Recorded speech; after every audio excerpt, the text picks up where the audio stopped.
Lionel Messi കേരളത്തിലേക്ക് വരില്ലെന്ന് സ്ഥിരീകരിച്ച കായികമന്ത്രി വി അബ്ദുറഹ്മാൻ ഒക്ടോബറിൽ വരാനാണ് ആവശ്യപ്പെട്ടത്. അസൗകര്യം അറിയിച്ചപ്പോൾ വരേണ്ടെന്ന് പറഞ്ഞത് സ്പോൺസറാണെന്നും മന്ത്രി 24-നോട് പറഞ്ഞു. മിനിസ്റ്റർ കേരളത്തോട് പറഞ്ഞ കാര്യമാണ് മെസ്സി ഇവിടെ വരുന്നത്. നോക്കൂ, ഈ ഒക്ടോബറിൽ അവർക്ക് വരാൻ ബുദ്ധിമുട്ടുണ്ട് എന്ന് പറയുമ്പോൾ സ്പോൺസർ എന്ത് പറഞ്ഞു? ഈ ദിവസം ഈ ഒക്ടോബറിലാണെങ്കിൽ മാത്രമേ ഞങ്ങൾക്ക് താല്പര്യമുള്ളൂ എന്ന് അവരും പറഞ്ഞു. അതാണ് സംഭവം. ഒക്ടോബർ വിൻഡോയിൽ കേരളത്തിൽ വരാൻ ബുദ്ധിമുട്ടുണ്ടെന്ന് പറഞ്ഞു. ബന്ധപ്പെട്ട സ്പോൺസർ പറഞ്ഞു അതിൽ മാത്രമേ ഞങ്ങൾ അനുവദിക്കുള്ളൂ എന്ന് അവരും പറഞ്ഞു. ഏതെങ്കിലും ഒന്നിലും ഉറച്ചു നിൽക്കുക. വരൂന്നും പറയണു, വരില്ല എന്ന് പറയണു.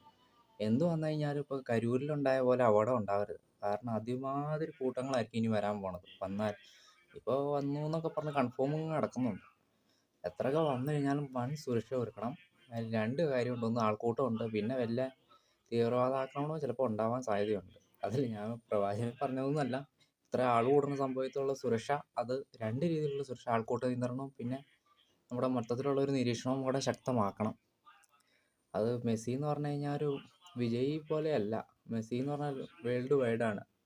അപ്പോൾ ഒരു സാധാരണ ജനക്കൂട്ടം ആയിരിക്കില്ല അവിടെ വരുന്നത്. അപ്പോൾ ഫുട്ബോൾ ഭ്രാന്ത് ഒരു മലപ്പുറം ഏറ്റവും കൂടുതൽ ഫുട്ബോളിലുള്ള മലപ്പുറം ഫുള്ളും ആ സ്റ്റേഡിയത്തിൻ്റെ ആ ഭാഗത്തുണ്ടാവും. അപ്പോൾ ഒരുപാട് തിരക്കുകളുണ്ടാവാൻ സാധ്യതയുണ്ട്.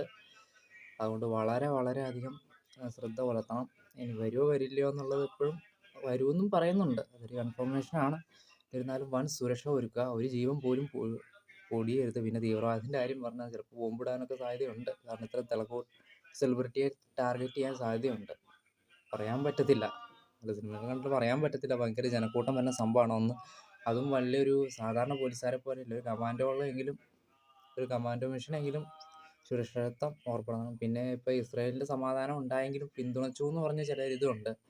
അപ്പോൾ അതും മൊത്തത്തിലൊരു ഇഷ്യൂ ആയിട്ടിരിക്കുകയാണ്. അപ്പോൾ വളരെ കർശന സുരക്ഷ തന്നെ വേണ്ടി വരും. ഒരാളൊരു മറ്റ് ഏറ്റവും വലിയ പ്രധാനമന്ത്രിയോ അങ്ങനെ സുരക്ഷിതത്വത്തേക്കാൾ കൂടുതൽ വേണമെങ്കിൽ സുരക്ഷിതത്വം അർജന്റീനയോ ഈ കേരളത്തിലേക്ക് വരുമ്പോൾ സുരക്ഷിതത്വം കൂടുതൽ വരുത്തണം. അതുകൊണ്ട് വൻ തിരക്കുകളൊക്കെയാണ്, നിയന്ത്രിക്കാൻ പറ്റാതെയാവും. പിന്നെ ഇവന്മാർ തമ്മിൽ ചിലപ്പോൾ തമ്മിത്തല്ലുണ്ടാകും. ചിലപ്പോൾ വാശിക്ക് ചുമ്മാ തല്ലും ഉണ്ടാവാറുണ്ടല്ലോ. അതൊക്കെ നിയന്ത്രിക്കേണ്ടത് പോലീസിൻ്റെ ഉത്തരവാദിത്തമാണ്. കുറച്ച് സൈന്യങ്ങൾ വേണം വന്ന്, നല്ല സൈന്യങ്ങളെയൊക്കെ കൊണ്ടുവന്ന് നല്ലൊരു നിയന്ത്രണം, ഒരു സൈന്യം തന്നെ വേണ്ടി വരും. നല്ല നിയന്ത്രണം വേണ്ടി വരും. അത് എന്തായാലും ഗവൺമെൻറ് ആലോചിച്ച് ശരിയാക്കുക.